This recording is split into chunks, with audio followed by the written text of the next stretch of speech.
say a big thank you. Tonight is the last of our Angels, Demons, Deities, and Devils session, and so we appreciate Dr. Ryan Stokes, and if just every week coming, and his willingness to take time away from his schedule, just to glean from his research and his study and his personal in-depth look at the subject, and so we really appreciate that. I know you do as well, and so I would like to just say not only thank you, but give him a round of applause. Yeah. We really do appreciate you coming out each week. It's been good. You brought me gift. All right. Sure, all good things with those who teach, right? Yes, that's about what I said. Good things with those who teach. That's New Testament. Yes, this is the fifth evening, and so it is the origin of Satan. And it's weird to say we look forward to Satan, but I think he has a little surprise for us this evening. At least he's dressed the part. So without further ado, Dr. Ryan Stokes. Thanks. All right. Yeah, I did wear my Satan jacket. I was telling the guy beforehand that what else can you wear on Christmas, Valentine's Day, and when you talk about Satan? There's very few things that are quite this versatile. But I'm glad to be here to talk about Satan. I don't know how I feel about ending the series with Satan. I feel like we should have 1 week on Jesus after this, just to kind of wash the evil taste of it out of our mouth, or something like that. Cleanse the palate at least. There you go. That's right. but this is how we're ending, and this is actually the one that I know the most about. This is the one that my book is about. So I'm looking forward to sharing it with you. The title that I gave, and I can't remember what I initially told y'all the title was going to be, but the title that I typed when I did this PowerPoint is The Origin of Satan. Now, the origin of Satan can have two different meanings. One is like, where did Satan actually come from? That's probably what we think of most if we think of the expression, the origin of Satan. I don't know how often y'all think of that expression, but that's probably what comes to mind first for most of us.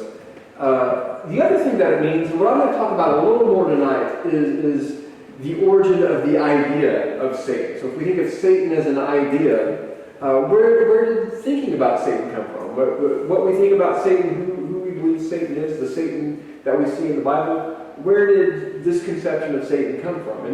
And once we've answered that question, I think we can go back to the question of the origin of Satan, the actual origin, if we can even speak of Satan's actual origin. The way I've organized the presentation tonight is in a series of, I think, 7 or so facts that are a little known about Satan. So 7 ideas or 7 things that are true about the history of Satan, or the early history of Satan, that most people are not aware of, and may even be surprising to you.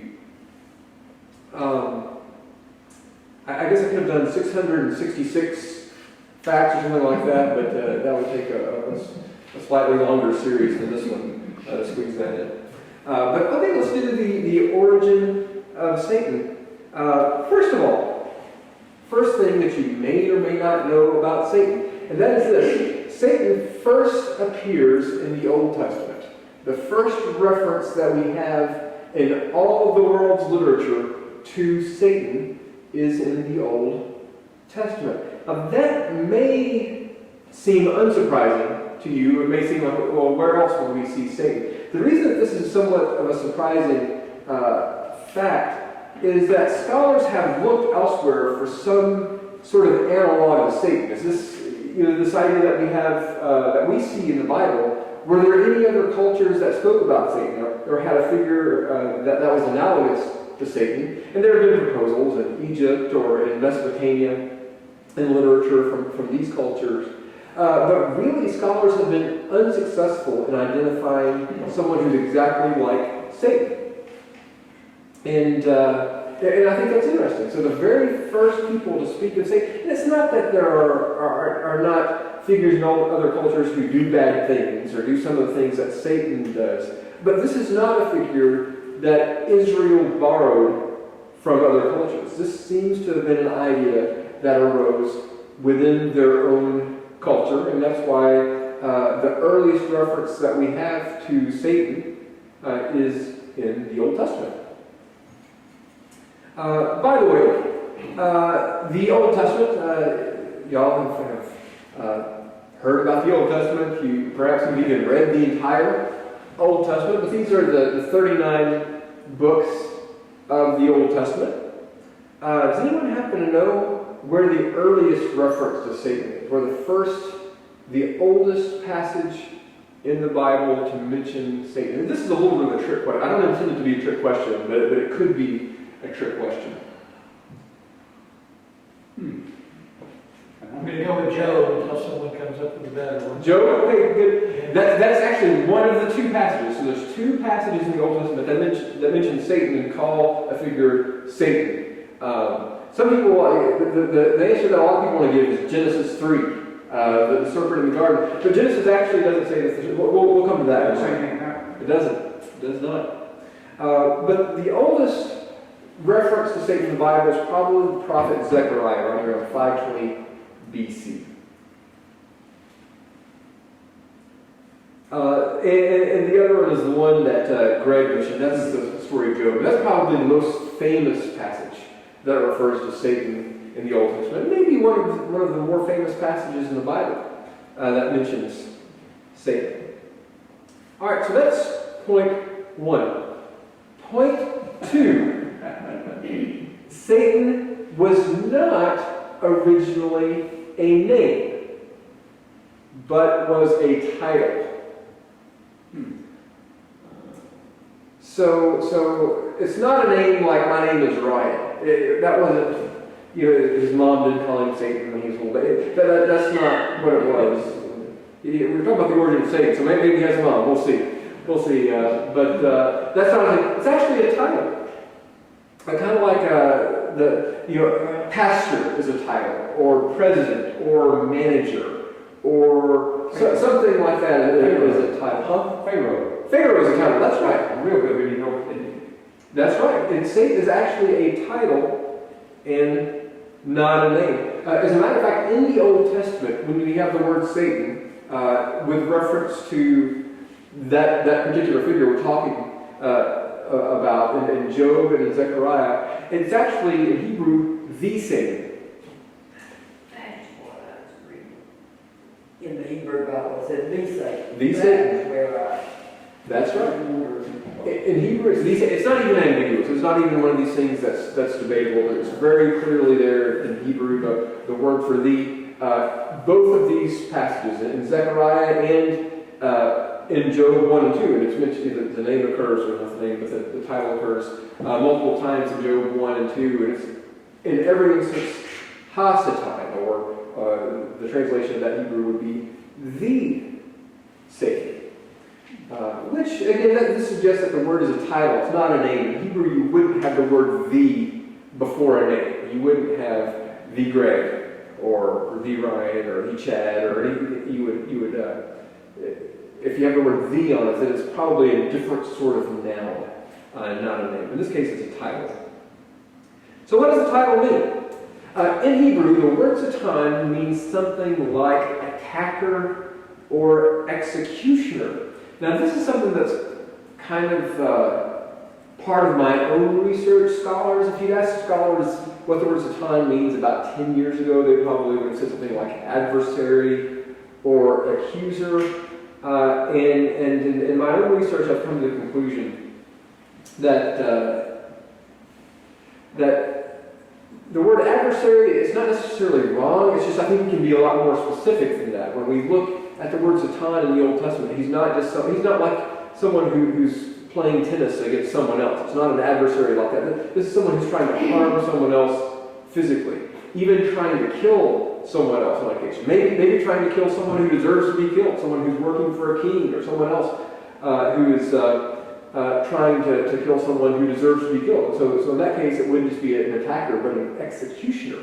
That's what the word Satan seems to be. There's not a lot of evidence that Satan means accuser. Now, in Revelation, Satan is referred to as the accuser of the brothers, and so in some sense, Satan eventually, by the end of the first century, comes to be regarded as a sort of accuser. Maybe tonight we can talk about what that might refer to.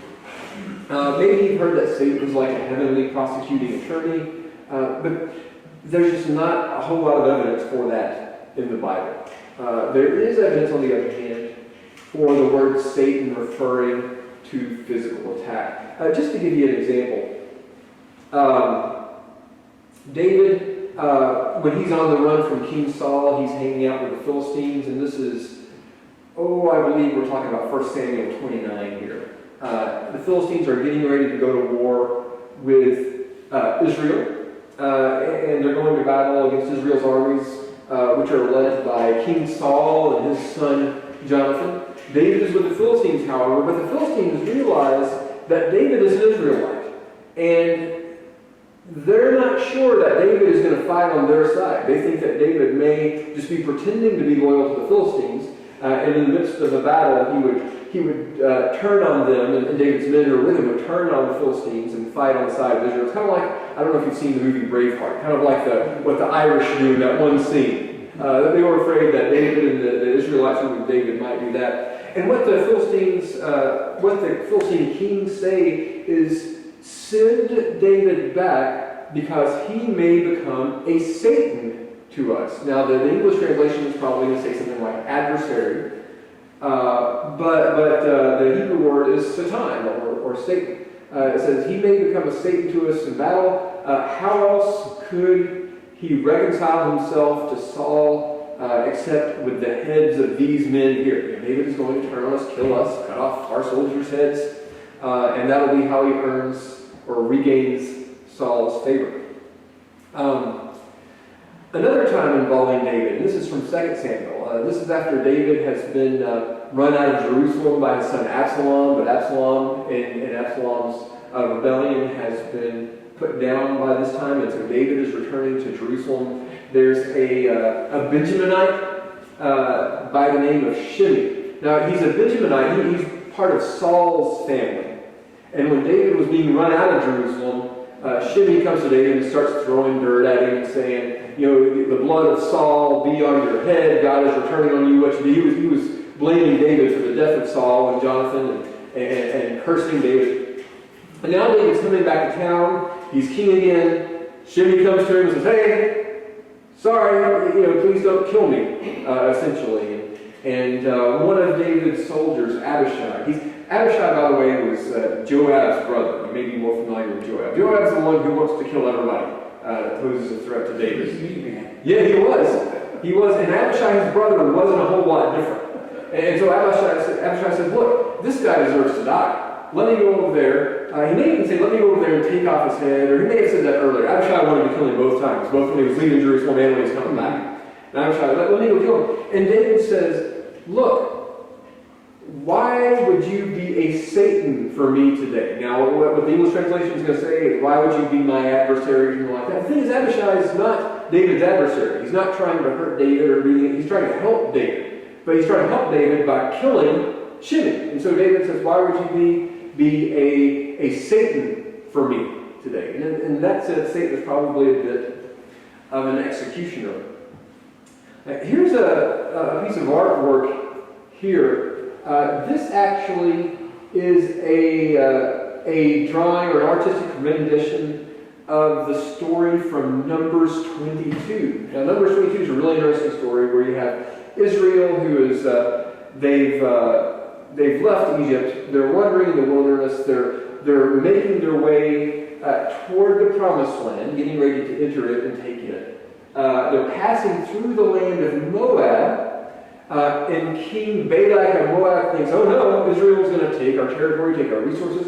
So what he does is he requests the services of a sorcerer or a prophet, some wonder worker named Balaam, or Balaam, if you want to be pretentious and pronounce it like it is in Hebrew. But Balaam says, hey, why don't you come and curse Israel for me? Now there's a little bit of back and forth between them, and finally Balaam agrees to come. He's riding on his donkey to Moab to curse them. God, however, is displeased that Balaam is on his way to Moab, presumably to help to help Moab by cursing Israel. So he sends the angel of the Lord out to stand in Balaam's path. The angel of the Lord stands there. The angel of the Lord has a sword, a drawn sword, not just a sword like on his belt or a sheath, but a drawn sword. Balaam, however, cannot see the angel. The donkey that Balaam is riding, however, can see the angel.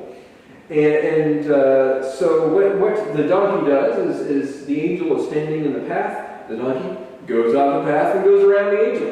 And Balaam is frustrated because, why is this donkey not staying on the road like I'm instructing the donkey to do? So Balaam beats the donkey because he doesn't know what's going on. The angel says, okay, I'll make this a little more difficult. And the angel moves up the road a little more and stands in a narrower place in a road where you can't just get off the road and go around. There's a wall on both sides of the road. And the donkey, however, there's just enough space for the donkey to squeeze all the way over the edge of the road and pass by the angel out of the reach of the angel with the sword. Again, the donkey can see the angel with the sword, and Balaam can't. In the process, the donkey injures or hurts Balaam's foot because the donkey crushes it up against the wall. So Balaam, not realizing that the donkey has saved his life for a second time, beats the donkey again. So the angel goes further up the road, takes a stand in a place where there is no getting around the angel. Simply cannot do it. The donkey approaches the angel, sees the angel, and the donkey simply crouches down, as is artistically rendered here, crouches down and refuses to move forward. At this point, Balaam, perceiving the donkey's activity or actions as disobedience, insubordination, he beats the donkey again. At that point, the donkey speaks to Balaam, which is it's always fun when animals talk. But Balaam's eyes are opened as well, and Balaam is finally able to see this angel who's threatening his life. And here's what the angel says to Balaam. Behold, I have come out as a Satan, as a Satan against you. Now again, if you read your English translations here, it's going to say adversary or something like that. But it says, I've come out as a Satan against you because your ways are perverse before me. The donkey saw me and turned aside before me these 3 times. If she had not turned aside from me, surely just now I would have killed you and let her live. So here you have someone who refers to himself as a Satan, who's come out as a sort of executioner against Balaam. Interestingly, this is not just any executioner. This is the angel of the Lord. He's not a bad guy here. This is a good guy. And we talked about the angel of the Lord a few weeks ago. And the angel of the Lord may be God himself. But at the very least, an angel working for God. Who is called a Satan, come out to execute Balaam. And Balaam's not a good guy. Balaam's apparently going to disobey God or going to oppose God's plan for Israel. So the angel here is serving God as an executioner of someone who's opposed to God's plan. And this is an interesting passage, not only because it uses the word Satan, but because it uses the word Satan with reference to a heavenly figure. And my suspicion is that this is kind of where the idea of Satan arose. This passage is earlier than Zechariah or Job. And my guess is in early Israel, maybe they hadn't quite figured out that there's this person that they call the Satan yet, but they're aware that there are these heavenly beings who sometimes come out to punish humans, to kill humans. And these heavenly beings are called Satans. Or and it's not that their title is Satan or their name is Satan, but that's the role they play. That's their activity. Just like there could be human Satans, like David or Abishai could be called Satans. Here a heavenly being is referred to as a Satan. And this heavenly being is doing God's work and punishing the wicked. Behold, I've come out as a Satan against you because your ways perverse before me. The donkey saw me and turned aside before me these 2 times. If she had not turned aside from me, surely just now I would have killed you and let her live. If you're thinking of Satan, if you wonder what Satan looks, I know I'm wearing the red jacket tonight.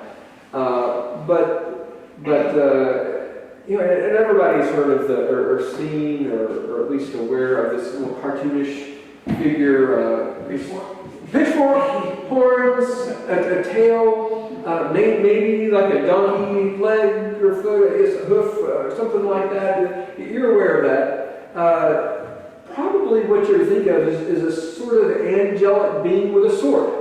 You know, the Bible talks about Satan as now. Maybe not the wings, maybe he's wearing something, maybe the slit in his skirt's not quite that. I don't know.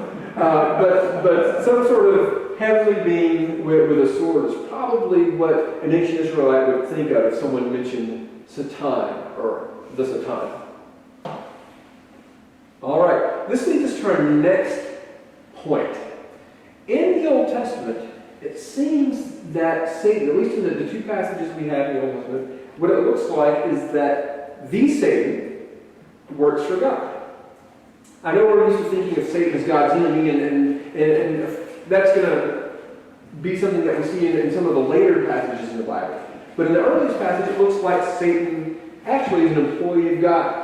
In Job 1, now there was a day when the sons of God came to present themselves before the Lord, and the Satan also came among them. So this is a day when these angelic beings, or these superhuman divine beings who serve God and are out and about in the world doing this, they come to report to God. They're all getting together in heaven for a meeting of some sort, a conference, their year-end evaluation, or whatever this is going on here. And Satan is one of them. He comes to present himself before God as well. And God says, what have you been up to? And he gives a report to God. And this is probably in view in Zechariah as well, where we have in Zechariah 3, you have the high priest Joshua who's standing before the angel of the Lord. But Joshua is clothed with filthy clothing, and he's bearing iniquity, and Satan is there, presumably to give Joshua what he deserves, and the angel of the Lord rebukes him, and then he has some of the other angels there change Joshua's clothes and take his iniquity away. So Satan in that passage, it's not that he's trying to attack Joshua, even though Joshua's a straight guy. Joshua has iniquity. Joshua has these filthy clothes and is standing in God's presence, apparently, with these filthy clothes, and probably deserves what Satan wants to do. But God has other plans. God plans on taking Joshua's iniquity away, giving Joshua clean clothes. In Job, it's not like Satan is this loose cannon going around. Satan just kind of raises an objection. God says Job is great.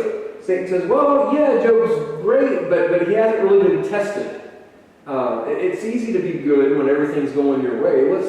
Let's see how great he really is if we give him a hard time. I suppose there's tension. Satan disagrees with God about Job. Satan has a different plan for Joshua and Zechariah than the angel of the Lord does.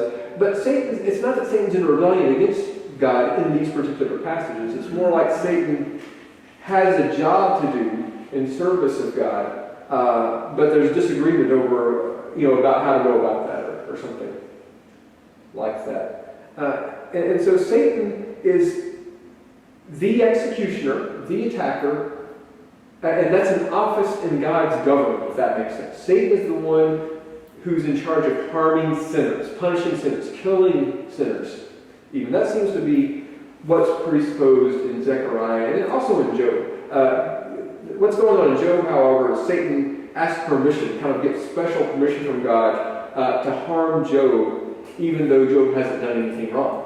And God says, okay, you can harm him, just don't kill him. You can't do that. We see this in the New Testament as well. By the time we get to the New Testament, the authors are describing Satan more as God's enemy than as someone who's working for God. But even in the New Testament, you have a handful of passages where it looks like Satan is harming people in service of God. In 1 Corinthians 5 verses, this is a passage where Paul is writing to the church in Corinth, and there's a member of their church who is sleeping with his stepmom, apparently, and this is not good. Paul says, look, not even the Romans and the Greeks and these people do this. This is something that's bad by everyone's standards. So you need to address this. And what Paul says to do It says, when you are assembled in the name of the Lord Jesus, my spirit is present in the power of our Lord Jesus, you are to deliver this man to Satan, or to Satan. This is, Greek's a little more ambiguous than Hebrew, so it's not clear whether this is Satan, the name, or is the Satan here. But deliver this man to the Satan for the destruction of the flesh, so that his spirit may be saved in the day of the Lord. Now, there's a lot of this passage that's not as clear as we would like for it to be. You know, what sort of destruction of the flesh does Paul have in mind? What sort of salvation does Paul have in mind here? But in some sense, Satan was supposed to accomplish a certain destruction with reference to the flesh, so that there, in the end, would be salvation. Interesting stuff. You know, is this another passage where Satan is harming someone physically, but in so doing, kind of straightening the person out? 2 Corinthians 12:7. Paul here is talking about the revelations that he himself has received, apparently. And what he says is, to keep me from becoming conceited because of the surpassing greatness of the revelations, a thorn was given me in the flesh. Now, what is the thorn in the flesh? We have no idea. People have proposed that it's migraine headaches, that it's problems with his eyesight, or something else. And we really don't know. But there's some sort of fleshly affliction that is given to Paul. And he says, he also identifies this affliction as a messenger of Satan to harass me, to keep me from becoming conceited. So this affliction, whatever sort it is that Paul receives, is referred to as a messenger of Satan. Actually, the word messenger in Greek is angelos, which is also the word angel. So this could be an angel of Satan, a messenger of Satan, an angel of Satan, who harasses Paul. And this is to keep Paul from becoming conceited. Elsewhere in the New Testament, now this passage here doesn't talk so much about Satan working for God. Still, this idea that Satan is the one who kind of is responsible for death. It says in Hebrews 2:14, since therefore the children share flesh and blood, he himself likewise shared the same things. Talking about Jesus. So that through death he might destroy the one who has the power of death. That is the devil. So this passage doesn't say that Satan works for God. It doesn't say exactly what Satan's relationship with God here. But Satan is the one who has the power of death. And as such, Jesus came to take Satan's power away. Make it so that Satan no longer has the power of death. He might destroy Satan, even. What word is that? Is translated devil? Diabolos. Yeah, and that's really just the Greek translation of Satan. In the previous passage, where you have Satan in Paul's letters, that's a transliteration of Satan, meaning that Paul writes the Hebrew word Satan with Greek letters, roughly speaking. In the case of devil, diabolos, that's where he's taking the word Satan in Hebrew and translating that into Greek, and a Greek approximation of Satan is diabolos. All right. Number 5. And we mentioned this a little earlier. The Old Testament does not say that the Satan tempted Adam and Eve in the garden. All it says in Genesis is, now the serpent was more crafty than any other wild animal the Lord God had made. He said to the woman, did God say, you shall not eat from any tree in the garden? So yeah, no mention of Satan, at least not by that name, not by that designation in Genesis. And this actually makes sense if the earliest reference that we have to Satan outside of this passage is 5:20, then we wouldn't expect in Genesis 3 this earlier tradition. There's no evidence that Israelites had a conception of Satan at this point in time. So it shouldn't be surprising to us that Satan is not mentioned in Genesis 3. Where does it say in the Bible, or why do we say that Satan tempted Adam and Eve? Does anyone happen to know? think we mentioned Revelation. That's right. Whoops.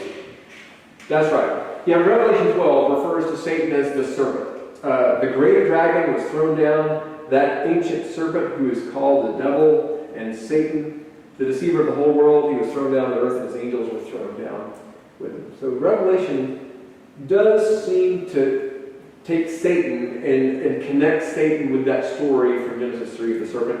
This is actually maybe a little more complex than it seems. When Revelation refers to the serpent, John in Revelation may be thinking primarily of something like Leviathan, this big dragon that's doing battle with God and is defeated.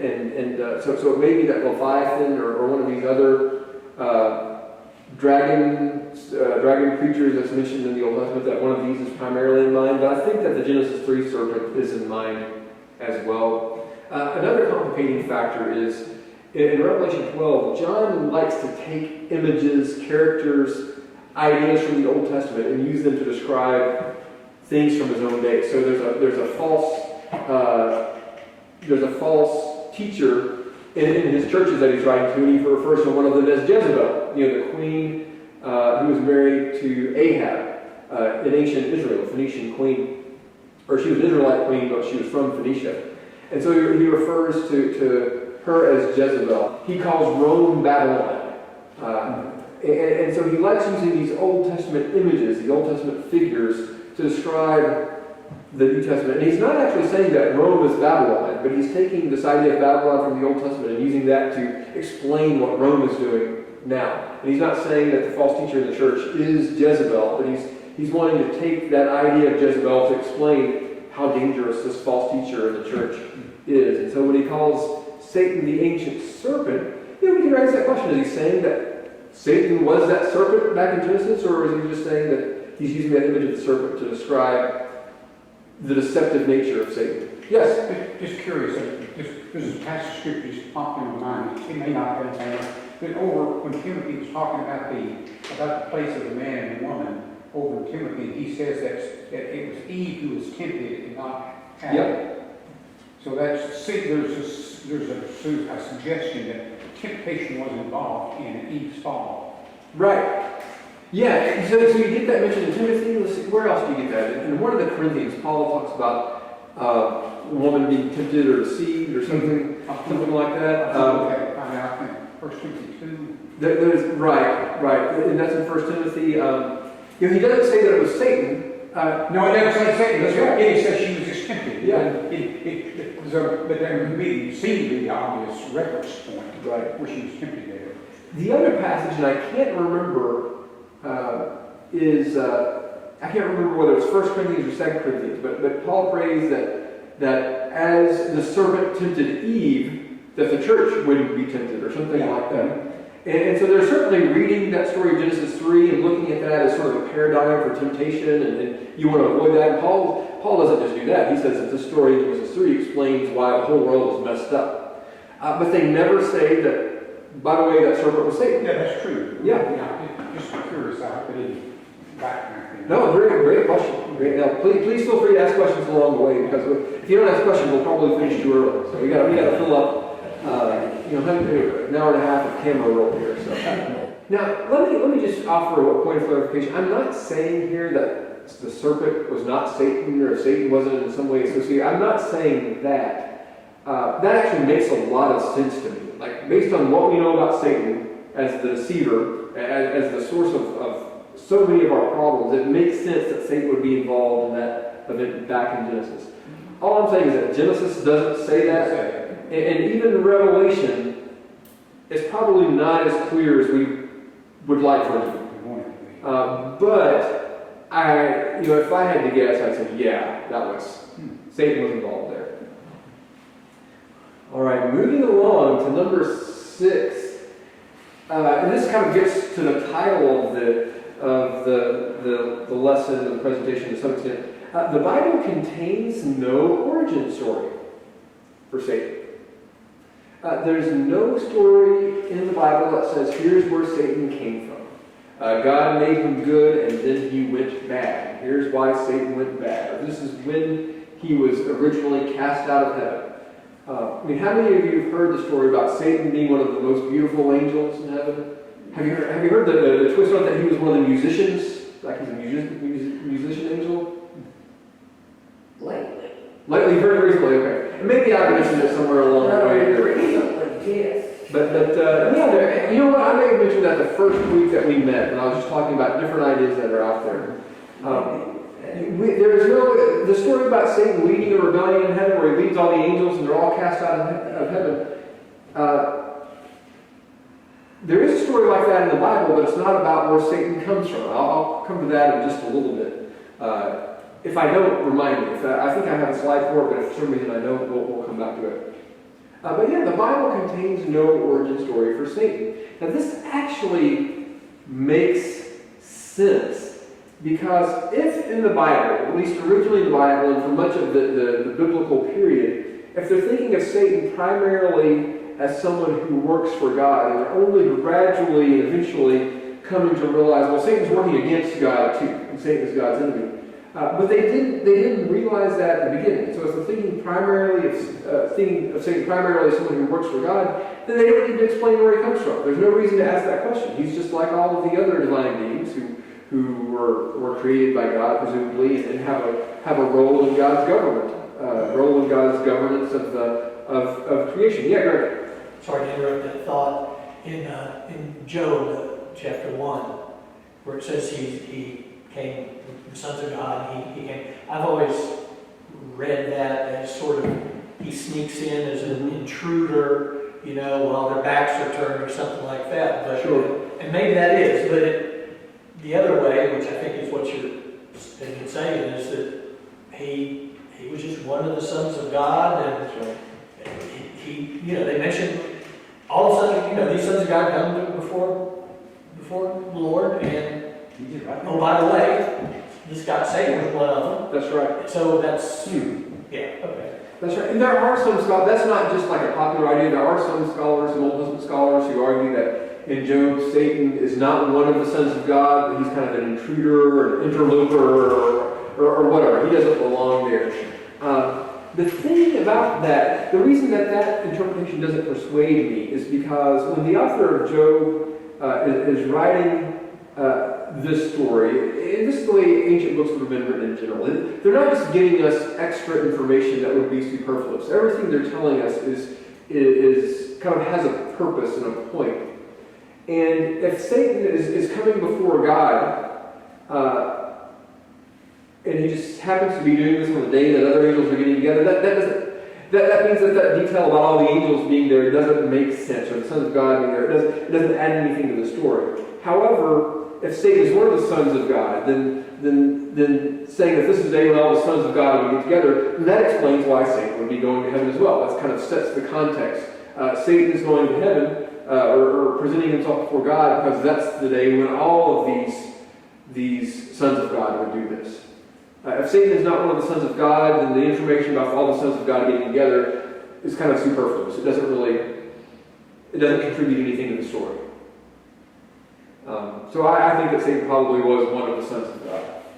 And that fits this idea about this angel of the Lord who is a Satan, someone who's not a bad figure, but someone who's actually doing, serving God's purposes by harming sinners of some sort, harming Babel in Numbers 22. So, if I could sort of get clear in my mind, in Job, we see him as sons of God, which obviously Job comes well after Genesis. So, if we're saying that this is probably Satan in Job 1, Sure. and probably, maybe Satan, we're not going to say Satan, probably Satan in Genesis 1. Correct? Yes, yeah. Okay. In Job 1, is he a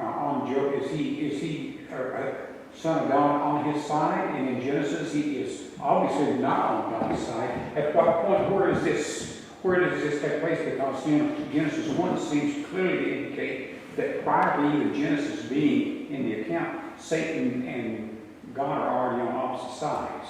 Good. Yeah. Okay. Thanks for that question. So let me see if I can. I have messed you up. No, this is a great. I mean, this is actually important. An important point to clarify. If I understand your question correctly, it goes something like this: the story in Genesis 3 is set before the story of Job. Yes. And in Genesis, assuming that that's Satan in Genesis 3, Okay. that Satan seems to be stirring up trouble, causing humans to sin, doing the sorts of things that you'd expect God's enemy to do. Right. Whereas in Job, a story that is set later than Genesis 3, Satan seems to be someone who, at least according to my presentation, Satan is someone who's working for God. So when did all of this happen? When did Satan go bad? When was he good? And this relates to the question of the origin story. Where did Satan come from, and when did he go bad, and how, and why? I guess one thing that I would do is, what I've been talking about up to this point, really for the most part, is not the development of Satan himself, so not the biography of Satan, but the development of the way people think about Satan. Yes, yeah. Okay. So initially people thought of Satan more as an employee of God than as an enemy of God. And over time, they came to regard Satan more and more as God's enemy and less as God's employee. That's kind of the history of people thinking about Satan. Okay. Now, the history of who Satan actually is, what was Satan an employee who became an enemy, we haven't really talked about that yet. And I don't know if the Bible explains that. The Bible doesn't say, for this era in history, Satan related to God this way, and then for this era, Satan related to God that way. Actually, in Revelation 12, you kind of get that for the first time, where it kind of says that there's an abrupt change in the way Satan relates to God. But there are really two different questions here. One is, what is the history of Satan himself? And the other is, what is the history of people thinking about Satan? And what I've been talking about so far, for the most part, is the history of people thinking about Satan. Clearly, over the silver revelation, Satan and his angels, Satan and the Antichrist are cast into the lake of fire. So ultimately, at the end, it's clearly, he's clearly an enemy of God. That's and right. receives his just punishment. That's right. That's good. Absolutely right. I think that I have, not that from later Revelation, but I think I have a slide from Revelation 12 later. And if I don't, I'll talk about it. Sorry, No, you can ask this now. I'm just telling you that if you give me just a second, I'll be able to answer even better. Sure. I think, yeah. Good. So the Bible contains no origin story for Satan that I can find. There are a couple of passages that maybe we can talk about later that have been suggested as possible origin stories for Satan. But ultimately, those don't really pan out. Those don't really say what people have thought that they said. And the reason I think that there's no origin story for Satan in the Bible is because for most of the centuries during which the Bible was being written, people were thinking primarily of Satan as God's employee, not as God's enemy, and you don't need to write an origin story for yet another employee of God. However, when Satan was coming to be viewed more and more as this rebel, as this problem, as this person who's responsible for all the evil in the world, then it becomes more necessary theologically to come up with an explanation for where he came from. Well, if Satan is bad, did God make him, or how did he get bad? If God made everything good, then people need to ask these sorts of questions once they're thinking Satan is more of a theological problem than an explanation of how sinners are punished or something along those lines. A couple of early accounts of Satan's origin. One of them we find in the writings of Irenaeus, who wrote in the 2nd century AD. So this is actually after the time of the New Testament. But in Irenaeus, you find this story of Satan being in heaven. Actually, it's a really similar story to what you have in a book called The Life of Adam and Eve. Scholars aren't quite sure when to date the life of Adam and Eve. It's been dated anywhere between the 3rd century BC and like the 8th century AD. We don't really know exactly when it was written. But in these stories, you have this idea where God created humans, and God tells all his angels, I've created humans, and they are my image. They're created in my image. So I want you to bow down and pay respect to humans. And the angels do this, except Satan. Satan says, no, I'm not bowing down to a human. I was created first. The human should bow down to me. I shouldn't bow down to humans. So Satan and a bunch of angels refuse to do what God tells them to do. So God cast them out of heaven. Therefore, from this point forward, Satan is in rebellion against God, and Satan is also antagonistic to human beings, because it's our fault that Satan was cast out of heaven. And so that's how the life of Adam and Eve explains the origin of Satan. Irenaeus has a story that's kind of in the same ballpark as the life of Adam and Eve. By the way, the life of Adam and Eve, that's not a biblical book. That's not a truth. That's not anything that's theologically authoritative for us in any way. That's another one of these books that's outside the Bible. But good reading. Good reading. And to be honest, probably better than a lot of the books we read today. But not quite Bible quality, though. All right. Let's see here. Last point. The period between the Old and New Testaments is when theologians became fascinated with Satan. So we don't talk a whole lot about this. Now, we've talked about this period in our series, and we've even looked at several passages from some of the books written roughly between the Old Testament and the New Testament. This appears as a blank page in most of your Bibles. Maybe if you're Roman Catholic, you have the Apocrypha, so you have some of these books. But it's a blank page. But this is where people, for whatever reason that we're still trying to figure out, Jews became very fascinated with demons, evil spirits, not just the bad ones, but angels as well. And among all of these superhuman beings that Jews were increasingly interested in is Satan. And so the fact that Satan gets more attention later in the Bible than he does early in the Bible makes sense in the history of the Jewish faith. So we've already looked at the Old Testament. 39 books in the Old Testament. 2 of them mention Satan. What is that, like 5%? If you round up to 40, two books would be 5% of them, I guess, right? Unless my math is, after today, my math is completely wrong. New Testament, there are fewer books in the New Testament. There are only 27 books in the New Testament. Does anyone want to guess how many of the New Testament books mention Satan? Not all of them. Some of you are thinking, oh, it must be. It's not all of them, but how many of them? Guess how many jelly beans are in the jar. You win the New Testament if you guess how many. 5 to 7. 5 or 7? Yeah. Somewhere in there. 5 to 7, okay. Good. Any other guesses? 18. 18? Okay, 18. Anyone want to say $1? Like the Price is Right? Y'all remember the Price is Right? If you think everyone's over mid, you go $1. I can't hang me up. Yeah, see how many you can remember? Yeah. 27 books. Greg, you're really close. 19.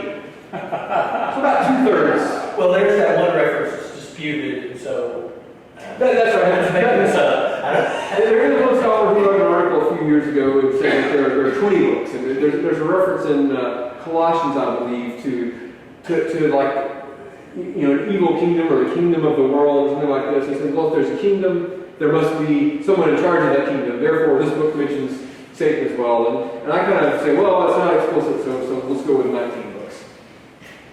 So maybe you can make a case that I'm wrong about one of these, and it's Sure. it's really 18. Yeah. That's it. Yeah. So, How about the ones that aren't? you can do that. It doesn't matter. Yeah.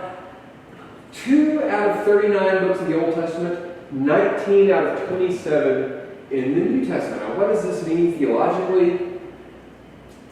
What does it mean for me theologically that the New Testament talks more about it than the Old Testament? I don't know that it means anything for us theologically, but this is a nice visual image that drives home the point that people became more interested in Satan over time. They're a lot more interested in Satan around the time that the New Testament is written than they were in the time that the Old Testament was written. So what do we know about Satan when we come to the New Testament? So what can we say? We've already talked about Satan in the Old Testament. Satan is this kind of working for God, punishing sinners. Now Satan kind of has a mind of his own. He disagrees with God in the two passages where he's mentioned. But on the whole, still kind of within God's plan for humankind, even if he and God disagree about how best to accomplish that plan. But what do we learn about Satan in the New Testament? What I want to do now is list some of the titles or names, designations, labels, ways that Satan is referred to in the New Testament. And these ways of referring to Satan also illustrate some of the things that the New Testament authors are saying about who Satan is or what Satan does. First of all, the New Testament calls Satan, Satan, and probably the Satan. In the New Testament, we probably do have Satan as a name. Now, Satan is a title in the Old Testament, the Satan. In the New Testament, Satan has probably become a name in at least some passages. And some of them probably they're still referring to Satan by the title, the Satan. In Greek, unlike Hebrew and English, in Greek you can actually have the word "the" before a person's name. So you could read a story about, the James and the Jesus, and so when you have the word "the" in front of a word in Hebrew, it may or may not be a name. And so it's hard to tell in which passages Satan is a name and in which passages Satan is still a title. But you probably have both in the New Testament. Satan is called the devil, and Greg, I think you asked about this earlier. The devil is just the Greek translation of Satan. Satan is a Hebrew word, and in the New Testament, in a lot of passages, they translate the Hebrew word into Greek diabolos. Satan is called in some passages the tempter, which emphasizes that Satan is not just punishing people who sin, but he's actually engaged in leading people to sin in the first place. You don't really have this in the Old Testament, but you do have this in the New Testament. Interestingly, the word tempter in Hebrew, the word tempt in not Hebrew, but in Greek, it's the same as the word test. In English, we have two words. We have tempt and we have test. In Greek, they just had one word that could mean either of those. So when it calls Satan the tempter, it could also mean the tester. And whether Satan is tempting a person or testing a person, that could vary depending on the context. I suppose the difference between tempting and testing is the objective. If you're testing someone, your objective is kind of educational. It's information gathering. You're trying to learn how someone will respond to that. And you're tempting someone, your objective is to cause them to sin, I suppose. But this word tempter/tester is used to refer to Satan. This is the word, by the way, that's used in Matthew 4 when Jesus is being tempted/tested in the wilderness by Matthew calls him the tempter or tester. Satan is called the accuser, the dragon, the ancient serpent. We've already seen the dragon and the ancient serpent. This is using these images from the Old Testament of this deceiving serpent from Genesis 3, or this dragon who does battle with God and loses in the Old Testament. And Satan is connected with this. Satan in Revelation 12 is also called the accuser. Now, I think when Revelation refers to Satan as the accuser, I don't think what it's saying is that Satan is a prosecuting attorney up in heaven, letting God know when people sin. I don't think that's what's in mind. I think probably what's in mind is more like what we have going on in the book of Job, where Satan goes to God and says, "Hey, I bet so-and-so will sin if you let me cause them problems, or let me cause them problems and see if this person will sin." And one of the letters at the beginning of Revelation, I can't remember if it's the letter to Smyrna or one of the passages in the first, second or third chapter of Revelation. John tells the church that Satan is going to throw some of them into prison for a time to test them. And so I think that when Revelation refers to Satan as the accuser, that's what he has in mind. Not a prosecuting attorney, but more of let's go before God and suggest to God that this person needs to undergo some sort of trial to determine whether they're faithful or not. Satan is called the evil one, the enemy. So if there's any doubt about whether Satan is God's enemy or not, whether Satan is evil or not. What I said, that's probably surprising to some of you that that Satan works for God. I'm not saying that Satan is not God's enemy. Satan really is God's enemy according to the New Testament. But this is a conception that took a little while before it caught on. This wasn't the way people thought of Satan initially. This was an idea that rose over time. Or if we want to speak theologically, this is something that people realized about Satan kind of later in the game rather than earlier. And it's not that it wasn't true and then it became true. It's that perhaps this was always true, but people didn't realize it until later. The Prince of the Power of the Air. This is a title that Ephesians uses, presumably about Satan. It's weird. This is probably the most bizarre title that is used for Satan in the New Testament. I don't have a great explanation for this title. But he's called the Prince of the Power of the Air. The ruler of this world. So this is the idea that the current world is under the rule, is hostile to God, doesn't believe in God or doesn't follow God, and Satan is somehow the ruler of this world or the God of this age. Similar concept. In Luke, interestingly in Luke, both in Matthew and in Luke, when Jesus is being tempted, Satan tells Jesus, if you'll bow down and worship me, I'll give you all these kingdoms. But in Luke, interestingly, he's a little more explicit. He tells Jesus, if you'll bow down and worship me, I'll give you these kingdoms because I have authority over all of them. So Satan is the one with authority over all these kingdoms and can give it to Jesus. Interesting way to tempt or test Jesus. Of course, Jesus doesn't do this. And by the end of Matthew, Jesus has all authority in heaven and earth and go make disciples of all nations. So Jesus ends up with all of the kingdoms. But he acquires authority by his suffering and not by disobedience. But you have this idea that Satan has authority. In Daniel, you don't have Satan mentioned in the book of Daniel, but you have this theology where there are these princes of Persia, a prince of Persia and a prince of Greece, and I wonder if Luke and Matthew have something like that in mind, where you have these powers that are over different nations, and then they answer to Satan. Satan's over all of them, but they don't really unpack all of this for us and tell us what's going on. Although in the New Testament it does say that Satan has angels who serve him or demons that serve him. And we talked last time about whether demons are fallen angels, and it doesn't ever say that demons are fallen angels in the New Testament, but in passages in the New Testament it does talk about demons working for Satan or angels working for Satan. Names, as far as other names for Satan besides Satan, Beliar or Belial, this is a word that's found in the Old Testament that means something like worthlessness or wickedness. And in the time between the Old and New Testament, people began to use this word to refer to as a sort of name for Satan. And there's Beelzebub, which we saw last week, looking at demons and evil spirits. This is another name that seems to refer to Satan, or at least according to most scholars. It's possible that Beelzebub is referring to someone else, this other prince of demons or something like that, but most folks think that the prince of demons called Beelzebub is just another designation for Satan.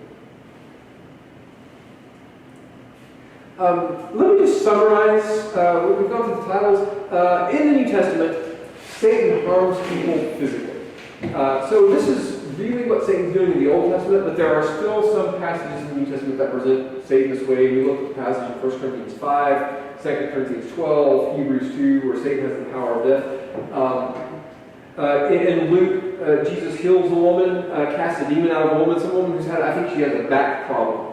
In Luke, and he heals her and casts out the demon. Then he says, this is a child of Abraham that Satan has had down for a number of years. So Satan still causes physical harm in the New Testament. Satan commands evil spirits and angels. I was just mentioning this. Satan commands a host of evil spirits / angels Satan tests, tips, otherwise deceives. Satan does lots of different things to get people to sin. He tempts them, he tests them, and simply deceives them. And I guess you can speak about all of these things as slightly different ways of getting people to sin, but Satan is said to do all of these. Yeah. Well, I have to correct myself because I said that Satan, that Eve was tempted over 2 Timothy chapter 2, she was deceived. That, I think it does say. I need to correct myself because he said she was deceived and not Adam. I think that's right. And I think that's what Paul says in, I can't remember if it's 1st or 2nd Corinthians, but it says, I feel that as the serpent deceived Eve, you will be deceived. That's right. Yeah, that's right. And now here's the one that's new, and this is really important for New Testament theology. Satan opposes Christ in the church. Satan, although you have a handful of passages where Satan is still doing things that accomplish God's will, destroying this man's flesh so that his spirit will be saved, or afflicting Paul with a thorn in the flesh so that Paul won't be conceited. More often than that, you have Satan who's working against God's plan and against the church in the New Testament. Related to this, lastly, Satan is defeated by Christ in the church. And now that I'm looking ahead at the slides, I don't think that I have the slide of Revelation 12. But I'll pull it up on my Bible phone here, my phone Bible, and just read it to you. If you have your Bibles, you can open it up and read yourself. Revelation, I don't know why I'm taking my time, it's the very last book, I knew that. Chapter 12, Revelation, verse 7. Now war arose in heaven, Michael and his angels fighting against the dragon, and the dragon and his angels fought back.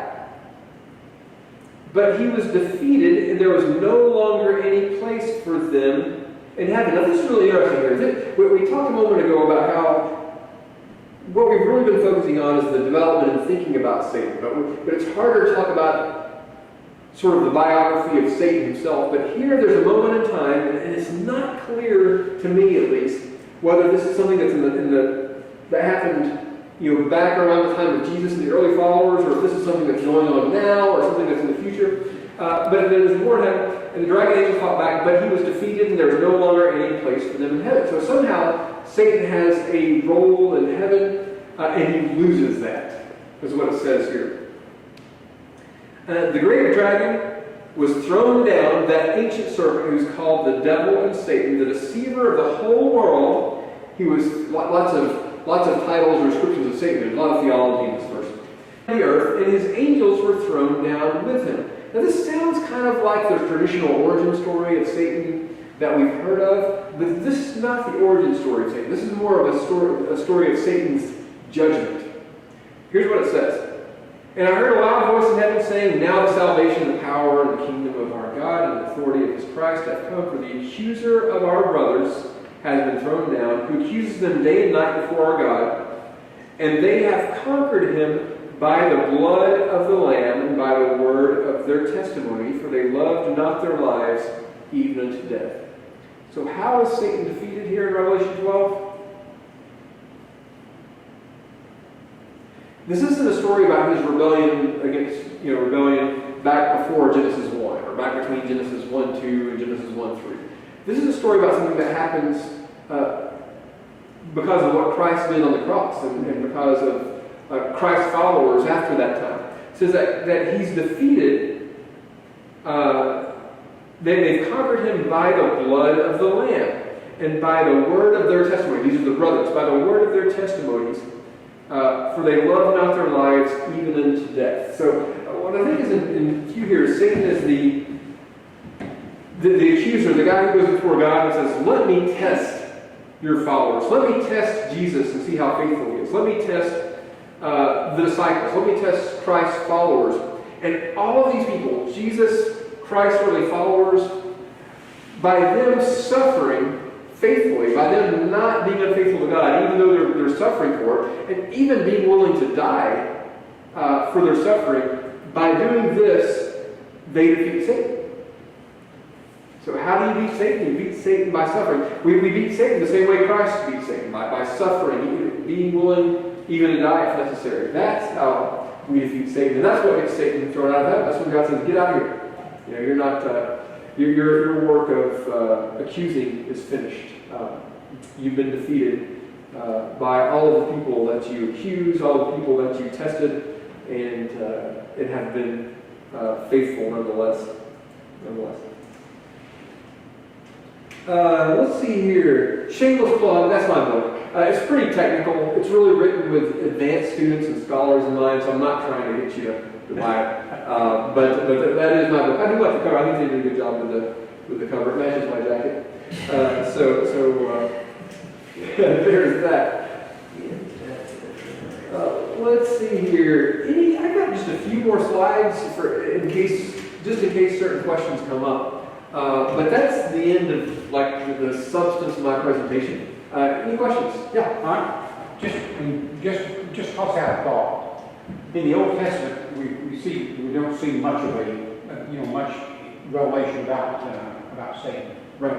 The New Testament, you said there is more. We have more information. Mm-hmm. Now, could there be just at least a thought? Could it be that in the continuing revelation of God in Scripture, that it becomes more necessary or important for His church to understand who our enemy is, and so God chooses through the revelation of Scripture to reveal who Satan is as our enemy, so that we can be protected against him and protect ourselves against him. Right. Yeah, that's certainly possible. When you ask a question like this, there's two ways of answering. Yeah. Well, one of them is historical, and that's the one I said. The New Testament talks a lot about Satan because that's what people in their day they were talking a lot about Satan. Yeah. So the historical answer is easy. The theological answer is a little more difficult because that's the question of, what was God doing? Why did He inspire the New Testament to be written in such a way that it talks a lot about Satan? Is it because, or did Satan's activity change? Was Satan more active in the New Testament era than the Old Testament era? Or was he up to more bad stuff? And these questions are really hard to answer. I know demon possession seems to be was very prevalent in the time of Jesus. Whether it was actually, it was extremely present. And some suggested that, during Jesus' period on earth, it seems as if hell itself was doing everything that it could to counterattack, to counterbalance what Jesus was doing. Yeah, if we were going to guess at a theological answer, one guess we might make is what Jesus does changes things, and what Jesus does is so significant that we should expect to see more opposition at that time than there was up before that time. But that's really just a guess, and I wish I could answer that theological question better, because in some ways that's the more interesting question. That's just a toss out. Yeah, great idea. Great idea. Any other questions? In your studies, like I said, I'm looking forward to reading that. I know it's more technical, but did you find anything on Satan like in the Book of Enoch, or Watchers, or I thought I read something, I can't remember now, I'm not trying to keep it straight, more of the story of it. The Book of Enoch has a lot more to say about the Watchers and those angels and what they did, and something about evil spirits as well, and not a whole lot to say about Satan. That's what I remember. There's one portion of the Book of First Enoch, probably written around the 1st century AD, so a little later than the other portions of it. It's called the Book of Parables, or it's called the Book of the Similitudes, depending on whose translation to read. But it does mention Satan in just a couple of passages. One passage mentions more than one Satan. It talks about the Satan's coming before God to attack humans or to cause trouble for humans. In one passage, it says that the Watchers, when they came down and married human women and taught that stuff, it says that they were serving Satan by doing that, or they became servants of Satan. by doing that. Something else that's interesting about that book, the book of parables, is it talks about an angel who tempts Eve, and I can't remember the name, but maybe the name may be like Gabriel or something like that, but it's not Satan. Satan is not the one tempting Eve, it's one of the watchers who's tempting Eve.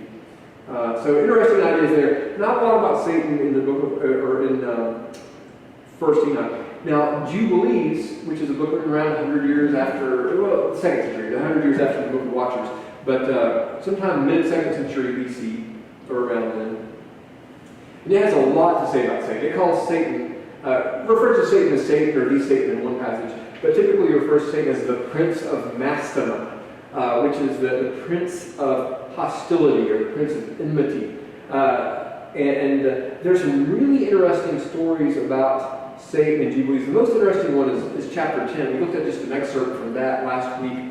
In Jubilees 10, this is after the flood, and you have these evil spirits / demons running around killing Noah's children and grandchildren, and his kids come before him and say, Noah, what are we going to do? And Noah prays to God, and he asks God, says, look, God, you saved us from the flood, and now these evil spirits are going to kill us.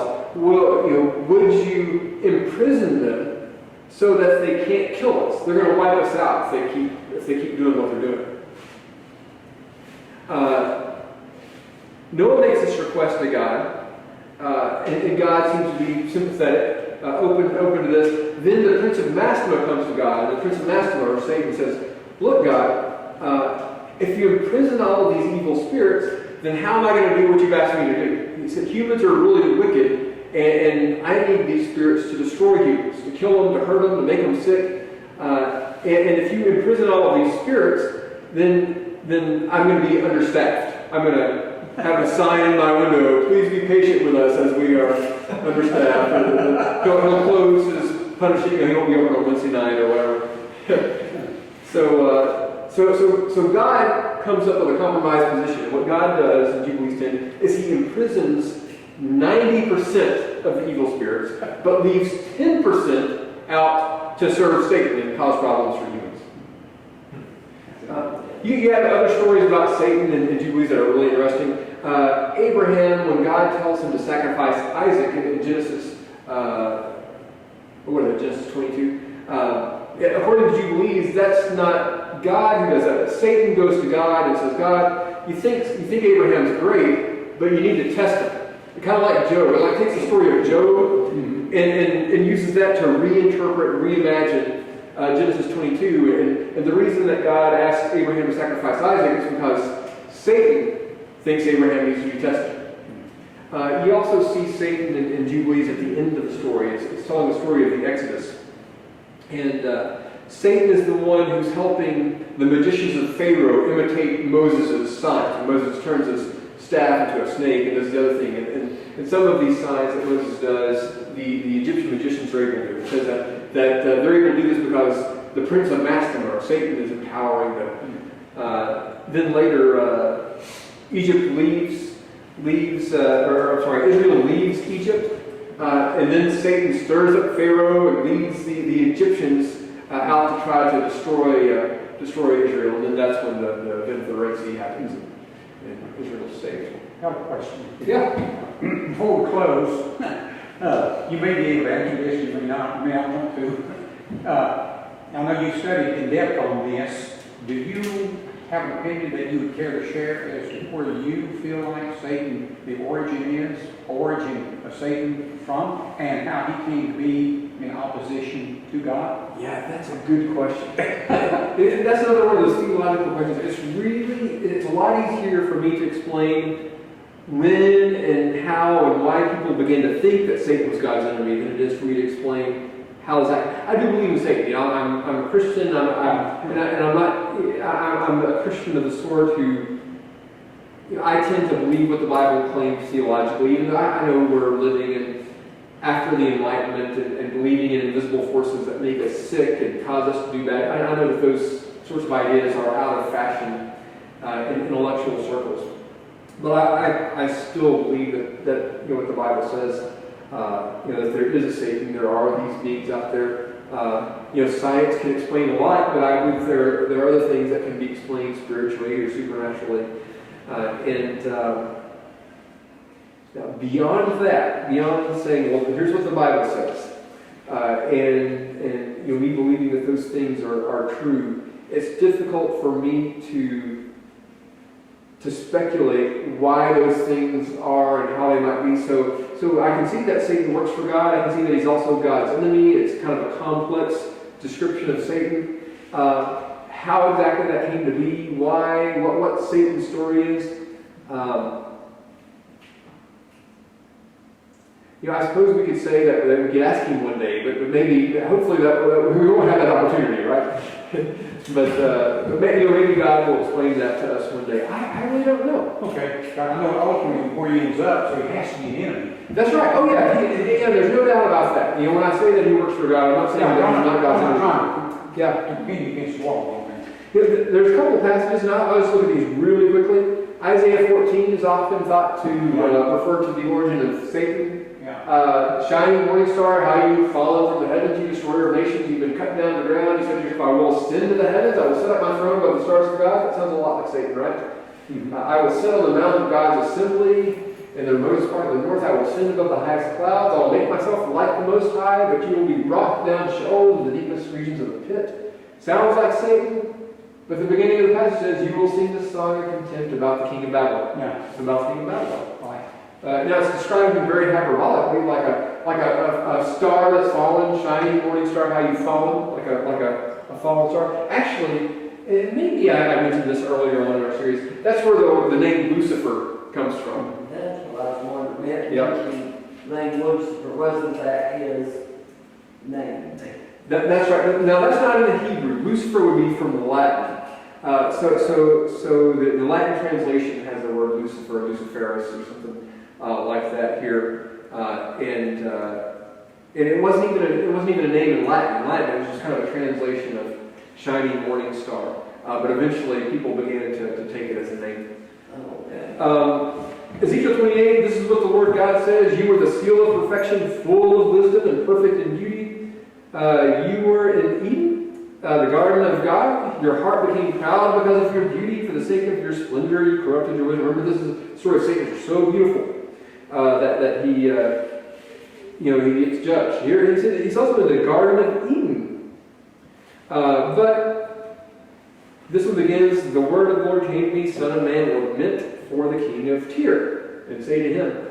My guess is what's going on here is Ezekiel is comparing the king of Tyre to Adam, who had this perfect existence in the Garden of Eden. Then sin was cast out of the Garden of Eden. That's a story we actually have in the Bible. Adam sinning in the garden and being cast out. And I think what he's doing is comparing the king of Tyre to Adam in this passage. One last thing. We know that this is an overly simplistic depiction of the world.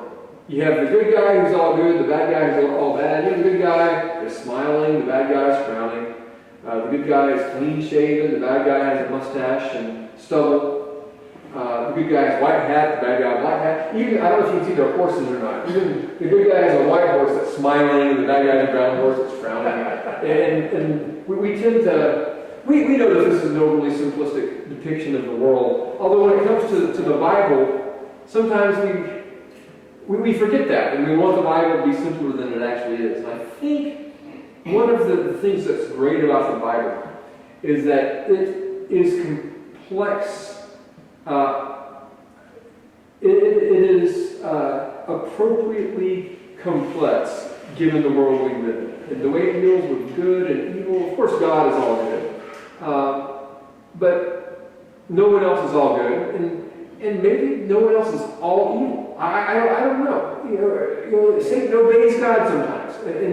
And maybe things are just a little more complex than we often we know that the world is complex, and so I suppose we should expect the same thing for theology and for the Bible.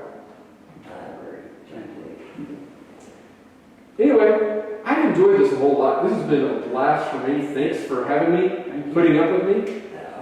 Thank you. Hey, can I ask one quick question?